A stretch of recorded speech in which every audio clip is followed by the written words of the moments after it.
part, mais voilà. Alors là, c'est un texte du mouvement de la paix. Après l'entrée en vigueur du cessez-le-feu du 19 janvier 2025, agissons pour un cessez-le-feu durable, la reconnaissance de l'État palestinien aux côtés de l'État israélien et pour la paix, la justice et la sécurité de toutes les populations dans la région. Le mouvement de la paix salue l'accord du cessez-le-feu, entré en vigueur le 19 janvier 2025, qui a mis fin au massacre à Gaza, encore que on a des informations qui ne confirment pas toujours cet espoir, et va permettre la libération de tous les otages, et on parle bien d'otages et pas de prisonniers ou de terroristes, donc les otages israéliens et de plus de 1000 prisonniers palestiniens comme il est dit. L'entrée sans restriction de l'aide humanitaire à Gaza et le retrait des troupes israéliennes de Gaza.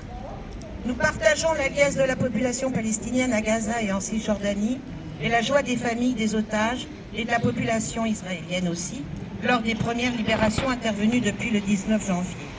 Immense émotion et espoir en voyant les images des premiers camions d'aide humanitaire s'ébranler à Rafah alors qu'ils étaient empêchés par l'armée israélienne depuis des mois d'entrer à Gaza où le manque de produits de première nécessité menaçait la population de famine, avec un système de santé presque totalement détruit. L'accord prévoit également le retrait de l'armée israélienne et la question de l'avenir de Gaza et de sa reconstruction qui doit être menée par le Qatar, l'Égypte et l'ONU. Certains des ministres d'extrême droite, démissionnaires depuis, tant mieux, et Benjamin Netanyahou lui-même ne voulait à aucun prix de cet accord. Le Premier ministre israélien a dû néanmoins l'accepter, alors qu'il est juste un complément à un texte élaboré depuis mai 2024. Il suscite de ce fait des critiques virulentes de la population israélienne à son encontre, l'accusant à juste titre d'avoir mis en danger la vie des otages par ce retard. Cependant, cet accord est bien fragile et tout reste à faire pour aboutir à un cessez-le-feu durable et surtout à une reprise de négociations pour aboutir à une paix durable et juste. Le Premier ministre israélien, bien que très critiqué en Israël et sous le coup d'un mandat d'arrêt de la Cour pénale internationale, fera tout pour créer des prétextes pour reprendre la guerre, en témoignent les incidents meurtriers qui se sont déroulés en Cisjordanie et à Jénine. Alors, je prends 2 petites secondes parce que j'ai mes feuilles.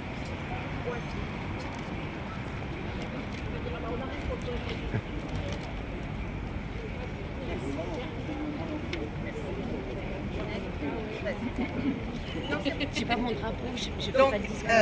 on est donc sur ce qu'en effet nous avons avec Netanyahou.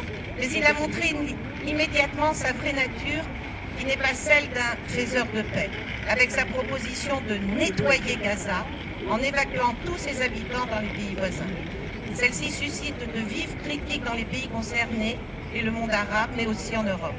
Pour la France, l'expulsion de la population de Gaza serait inacceptable et serait une entrave majeure à la solution à 2 États. Quant à la population de Gaza, elle lui oppose un démenti cinglant par sa résilience et son courage. Des centaines de milliers de Palestiniens déplacés à de multiples reprises se sont mis en route dès la mise en œuvre du cessez-le-feu pour rejoindre leur lieu d'habitation, sans doute en ruine. Ils commencent à déblayer les gravats et reconstruire leurs maisons, même à main nue, affirmant qu'ils n'abandonneront jamais leur terre. Cette nouvelle et terrible guerre qui a provoqué la destruction quasi totale de ce territoire si plein de vie, a prouvé une fois de plus qu'il n'y a pas de solution militaire au Proche-Orient, ni ailleurs non plus. La volonté génocidaire de régler le problème en éliminant la population palestinienne par tous les moyens au mépris de toute humanité, en violation du droit international et même en s'attaquant cyniquement à l'ONU et à ses agences, est un échec. Même si aujourd'hui rien n'a changé pour la population de Gaza, les dirigeants israéliens sous-estiment la détermination du peuple palestinien.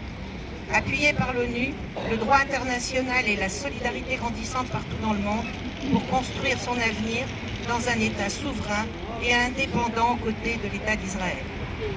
Les mobilisations internationales qui n'ont pas cessé de grandir durant ces 15 mois vont être déterminantes pour faire appliquer l'accord et la reprise des négociations pour aboutir à une paix durable et juste et la sécurité pour toutes les populations de la région.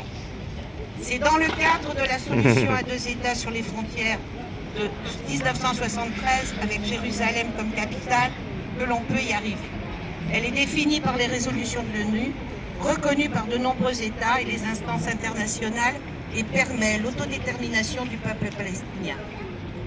Le mouvement de la paix continuera à développer sa campagne pour la reconnaissance immédiate de l'État palestinien auprès du président Macron, l'Élysée se déclarant attaché à la solution à deux États, Israéliens et Palestiniens vivant côte à côte dans la paix, la dignité et la sécurité.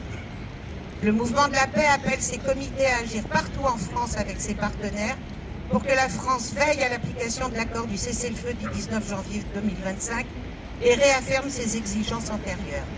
Le retrait des forces israéliennes des territoires palestiniens et du Liban, suspension de l'accord d'association UE-Israël, libération de tous les otages et de tous les prisonniers palestiniens, au-delà.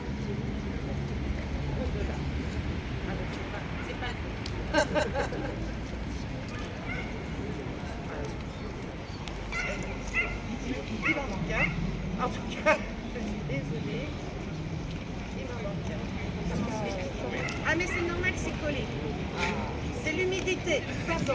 Les aléas du direct. Retrait de l'armée israélienne de Gaza et des territoires palestiniens, entrée sans restriction de l'aide humanitaire dans la bande de Gaza, reprise des négociations pour une paix juste et durable entre Palestiniens et Israéliens, reconnaissance par la France de l'État de Palestine, cessation immédiate des livraisons d'armes et de toute coopération militaire avec Israël, sécurité de